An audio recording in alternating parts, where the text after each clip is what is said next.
Un voisin généreux apporte chaque jour des journaux à une vieille dame, jusqu'à ce qu'il remarque que personne ne les a pris. Il frappe à sa porte pour savoir ce qui se passe, mais comme personne ne répond, il décide de contacter la police. Michael Green se tenait sur son perron, attendant que le marchand de journaux lui apporte les nouvelles du matin. Il soupire en consultant sa montre, impatient de lire le journal, et à son grand soulagement, il aperçoit l'homme remontant la rue quelques secondes plus tard. « Bonjour, monsieur Green. J'espère que je ne suis pas en retard », s'exclama le vendeur de journaux en s'arrêtant près de sa maison et en jetant un journal dans sa cour. Puis, il est allé chez la voisine de Michael, une femme âgée nommée Agnès, et a fait la même chose. Après le départ du distributeur de journaux, Michael s'est approché de sa maison et a ramassé le journal, puis il a fait de même pour la maison d'Agnès et a laissé le journal sur le pas de sa porte. Agnès était une veuve de 88 ans qui vivait toute seule. Son mari et son fils étaient morts dans un accident de voiture des années auparavant, et la vieille veuve n'avait donc aucune famille. Michael était un homme gentil qui aimait aider ses voisins, en particulier Agnès. Tous les matins, il apportait le journal sur le pas de sa porte après qu'elle se soit plainte auprès de lui de ses genoux qui la gênaient dans sa vieillesse. « Tu vois, chérie, disait-elle, je suis une vieille fille qui a assez vu de cette vie. J'espère que le jour où le Seigneur décidera de me ramener à la maison, je mourrai paisiblement dans mon sommeil. Je ne veux plus souffrir, Michael. Je ne veux pas. » Les mots d'Agnès ont touché le cœur de Michael, et il a fait tout son possible pour l'aider. Pendant l'hiver, lorsque toute la région autour d'eux était recouverte de neige, Michael pelletait la glace devant la maison de sa voisine et lui offrait souvent du bouillon ou du thé chaud. En réponse, la vieille dame sourit et dit, « Si mon fils était là aujourd'hui, il s'occuperait de moi comme tu le fais. Tu as un cœur aimant. Un jour, vois-tu, je te rendrai ta gentillesse. » Michael se mit à rire et répondit, « Je n'ai besoin de rien, Agnès. Je ne fais pas cela pour obtenir quelque chose de toi, je le fais parce que je veux sincèrement t'aider. » Un jour, Michael, comme d'habitude, s'est précipité vers la porte d'entrée d'Agnès pour y déposer les journaux du jour. Mais lorsqu'il arriva devant son porche, il remarqua que les journaux des jours précédents étaient toujours là, intacts. Michael trouva cela étrange car Agnès ne laissait jamais rien dehors sans surveillance comme ça. Est-elle sortie quelque part ? Se demanda-t-il. Il réalisa qu'il n'avait pas vu Agnès depuis un moment. Mais il remarqua alors que les lumières de sa maison étaient toujours allumées et que ses vêtements séchaient toujours dans le jardin. Inquiet, Michael a frappé à sa porte, en l'appelant, « Agnès ? Est-ce que tu vas bien ? S'il te plaît, ouvre la porte. Si estime-moi, Michael. » Mais il n'y avait aucune réponse. La porte de l'arrière-cour était aussi fermée, alors Michael ne voyait plus qu'une solution. Il a alors appelé le 911 pour obtenir de l'aide. Quelques minutes plus tard, une équipe d'officiers est arrivée chez Agnès et a cassé la porte. Quand ils sont entrés dans le salon, Michael a vu une main dépasser derrière le canapé. Il s'est précipité vers le canapé, et a trouvé Agnès pâle et inconsciente. « Jésus. Agnès. Que quelqu'un appelle les secours. Elle est inconsciente », a-t-il crié. Un policier sur place a appelé l'ambulance et Agnès a été emmenée à l'hôpital.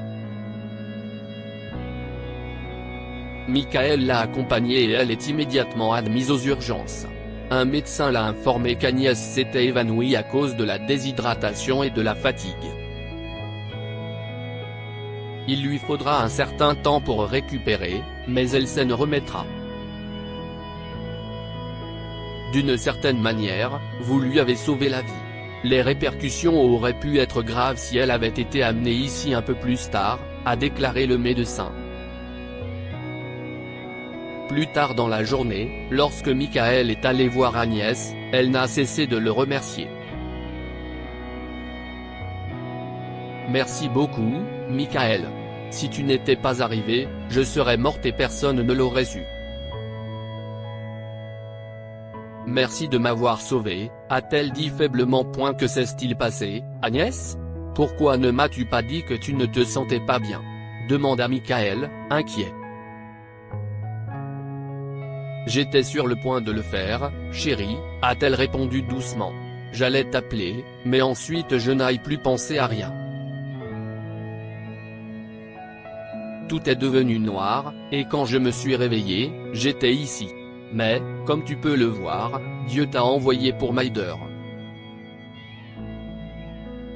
Ne t'inquiète pas, cette vieille dame ne te quittera pas de sitôt, ajouta-t-elle en souriant faiblement.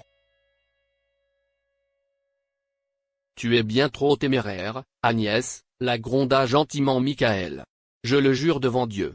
Après ta sortie, tu resteras avec ma famille jusqu'à ce que tu sois complètement rétabli. Tu as compris? À ce moment-là, Agnès avait les larmes aux yeux. Je ne sais pas ce que j'ai fait pour mériter un voisin comme toi, Michael.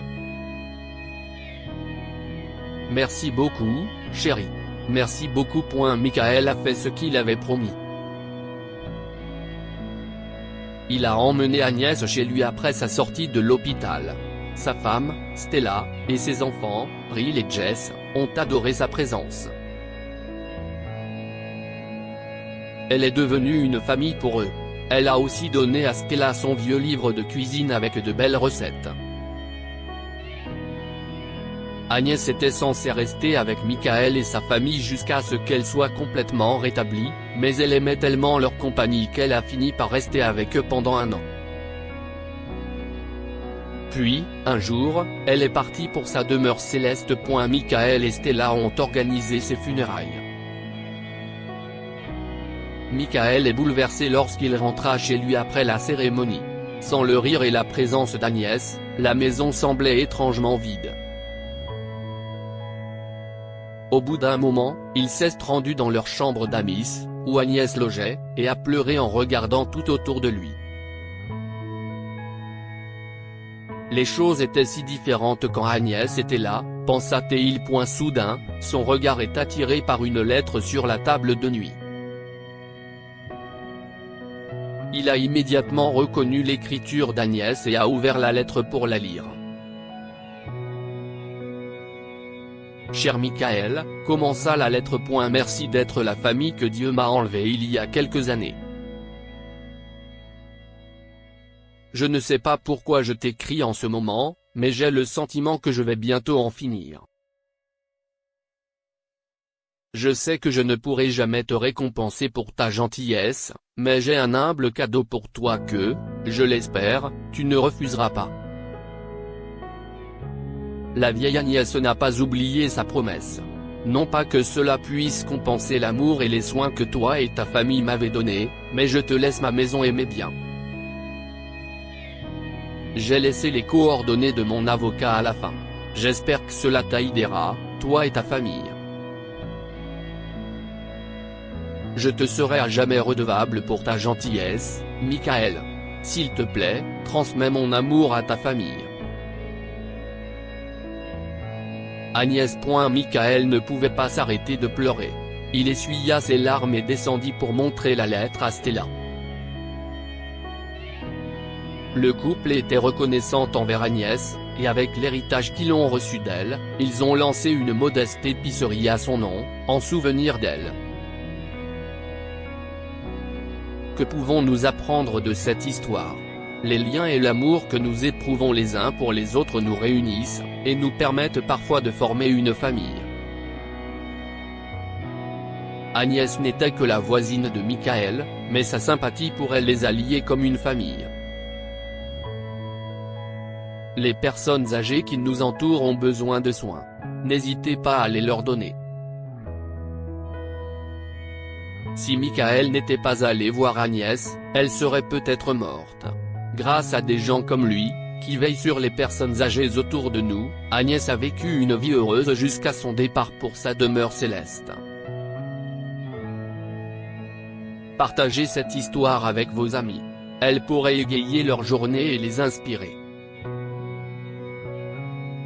Si vous avez aimé cette histoire, vous aimerez peut-être celle d'un garçon qui met des annonces pour aider sa voisine plus âgée et qui a trouvé une enveloppe pleine d'argent sur le pas de sa porte. Pour lire d'autres histoires, suivez-nous sur Google News.